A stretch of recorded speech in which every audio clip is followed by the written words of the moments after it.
Assalamualaikum warahmatullahi wabarakatuh. Bismillahirrahmanirrahim. Pada kesempatan kali ini kami di sini akan membahas tentang materi alih kode dari bahasa yang pertama atau yang disebut bahasa ibu ke bahasa yang kedua. Nah, apa sih itu alih kode? Apa sih pengertian dari alih kode? Nah, pengertiannya itu adalah alih kode adalah penggantian kode yang berupa bahasa atau ragam bahasa dari satu bahasa ke bahasa yang lain. Nah, penggantian di sini dimaksudkan adalah untuk menyesuaikan situasi, yang mana seseorang jika ingin menyesuaikan situasi dimanapun diharuskan menggunakan alih kode. Nah, di negara kita ini, negara Indonesia, sangat sulit gitu ya apabila seseorang hanya memiliki bahasa yang satu saja, mutlak satu bahasa. Itu sangat sulit dikarenakan negara kita ini situasinya adalah multilingual, yaitu memiliki bahasa yang sangat beragam. Nah, menurut Bapak Suito, pendapatnya yaitu alih kode itu dibagi menjadi dua bagian. Yang pertama adalah alih kode ekstern, yaitu yang mana alih bahasa dari dalam negeri ke luar negeri. Contohnya misalnya kita alih kode dari bahasa Indonesia ke bahasa Inggris. Atau yang kedua itu alih kode intern, yaitu bilah alih varian bahasa, yang maksudnya itu hanya dalam negeri saja, yaitu contohnya seperti alih kode dari bahasa Sunda ke bahasa Jawa. Nah, sebelum kita membahas tentang faktor-faktor yang mempengaruhi alih kode atau wujud-wujud alih kode dan struktur alih kode dari bahasa ibu ke bahasa yang pertama, agar bisa memahami itu kita simak dulu contoh dari alih kodenya. Nah, contoh alih kode dari bahasa ibu ke bahasa atau bahasa pertama ke bahasa kedua, misal ada seorang anak yang bernama contoh Zahwa. Dia lahir dari seorang ayah yang keturunan Sunda dan ibunya keturunan Jawa. Nah, namun mereka bertiga tinggal di Jakarta, yang mana daerahnya itu mayoritas penduduknya percakapannya selalu menggunakan bahasa Indonesia. Nah, namun mereka itu bertiga tidak tinggal bertiga saja gitu. Ada adik ibunya Zahwa, atau bisa kita sebut contohnya Ibu Siti. Nah, Ibu Siti ini berfungsi mengasuh atau menjaga Jawa di saat ayah dan ibu Jawa sedang bekerja.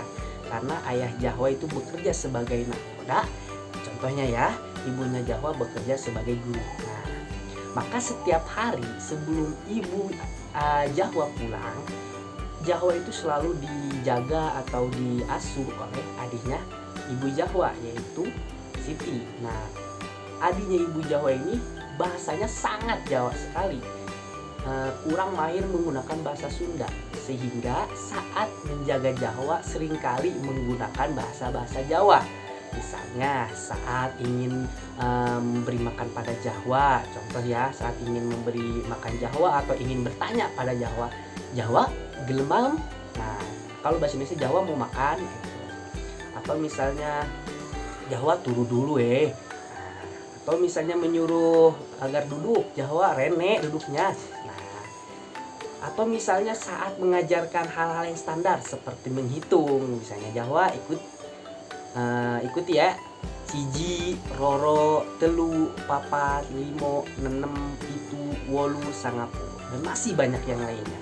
Sehingga karena kesehariannya adik ibunya Jawa atau Ibu Siti ini mengasuh Jawa, sehingga saat Jawa berusia 2 tahun, yang mana usia yang sudah mulai bisa berbicara, walaupun hanya pengumpulan kata per kata saja, belum menjadi sebuah kalimat, hanya misalnya perkataannya saja untuk membuat kalimat itu, sehingga Jawa ini terbiasa menggunakan bahasa Jawa.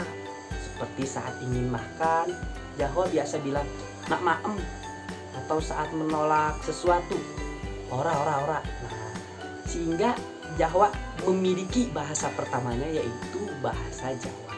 Namun pada suatu saat ayah Jawa ini pulang ambil cuti dari pekerjaan nakodanya itu, dikarenakan akan pergi ke kampung halaman di daerah Bogor, dikarenakan sang nenek Jawa atau ibu dari ayahnya Jawa itu sakit.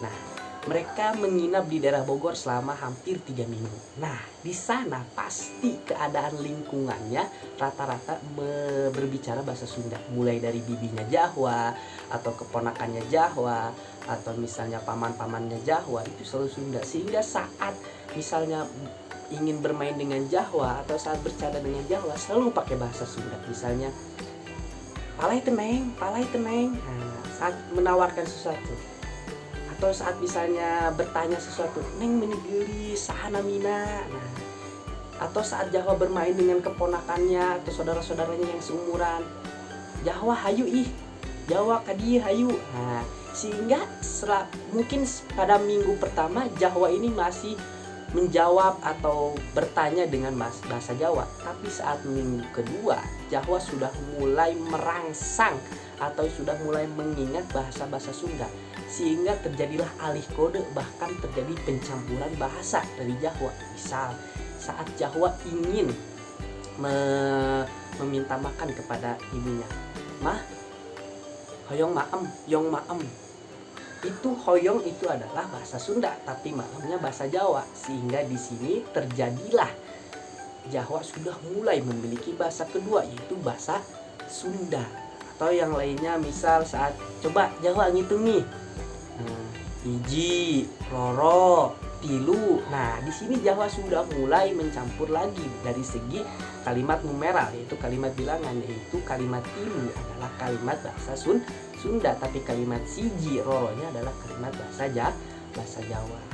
Atau saat bertanya, menunjuk atau seperti menanyakan kalimat keterangan gitu. Mah eta opo, mah tak opo. Nah, eta di situ menunjukkan bahasa Sunda, tapi oponya adalah bahasa Jawa. Sehingga lama-kelamaan Jawa sering mencampurkan bahasa Jawa dan Sunda. Oleh karena itu, kebawahnya kita akan membahas tentang faktor-faktor dan struktur dan wujud dari alih kode tersebut. Selanjutnya akan disampaikan oleh kawan saya, yaitu saudari Yayu. Baik, terima kasih. Jadi selanjutnya itu ada faktor-faktor yang menyebabkan alih kode bahasa ibu ke bahasa yang kedua. Nah, jadi di sini itu ada 3 faktor. Yang pertama itu seperti yang bisa kalian lihat itu ada faktor lingkungan. Nah, pada faktor yang pertama ini tentunya lingkungan itu sangat mempengaruhi perolehan bahasa dan juga intensitas bahasa yang diserap oleh anak. Nah, lalu yang kedua itu ada faktor topik. Topik pembicaraan atau topik pembahasan yang sering dilakukan oleh anak itu ialah lebih ke tentang makanan ataupun mainan. Nah, lalu yang terakhir, faktor yang terakhir ini adalah keterbatasan kosakata. Dikarenakan seorang anak itu masih minim kan pengetahuannya, jadi mereka itu akan mengucapkan apa yang mereka dengar saja dalam pemerolehan bahasanya itu. Lalu selanjutnya itu ada wujud alih kode. Wujud alih kode dalam pemerolehan bahasa anak itu biasanya mencakup 3 hal. Yang pertama itu ada kata verbal atau bisa disebut kata kerja. Contohnya itu seperti yang bisa kalian lihat kan di papan tulis itu ada kata mah hoyong maem. Artinya itu mah sama hoyong maem itu artinya pengen makan. Lalu yang kedua itu kata numeral atau bisa disebut kata bilangan. Contohnya itu ada hoyong sama siji. Hoyong itu bahasa Sunda yang artinya itu mau. Lalu yang siji itu bahasa Jawa yang artinya satu. Lalu yang terakhir itu ada kata adverbial atau bisa disebut kata keterangan.